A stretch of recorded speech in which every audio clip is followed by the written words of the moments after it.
மீன்பிடி தடைக்காலம் அமலுக்கு வரும் முன்னர் கடலுக்கு சென்ற மீனவர்கள் கரை திரும்ப வேண்டும் என ராமநாதபுரம் மாவட்ட ஆட்சித்தலைவர் சிம்ரன்ஜித் சிங் உத்தரவிட்டுள்ளார்.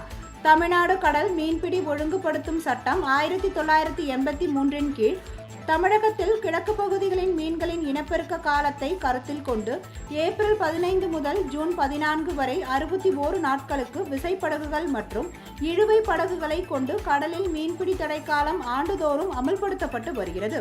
இதனையடுத்து மீன்பிடி தடைக்காலம் அமலுக்கு வரும் முன்னர் கடலுக்கு சென்ற விசைப்படகுகள் மற்றும் ஆழ்கடல் மீன்பிடி படகு மீனவர்கள் நாளை இரவு 12 மணிக்குள் கரை திரும்ப வேண்டும் என ராமநாதபுரம் மாவட்ட ஆட்சித்தலைவர் சிம்ரன்ஜித் சிங் உத்தரவிட்டுள்ளார். இதனிடையே நாளை நள்ளிரவு முதல் மீன்பிடி தடைக்கால சீசன் தொடங்கும் நிலையில் ராமேஸ்வரம் பகுதியில் மட்டும் 700க்கும் அதிகமான விசைப்படகுகள் இன்னும் 2 மாதத்திற்கு நிறுத்தப்படுகின்றன.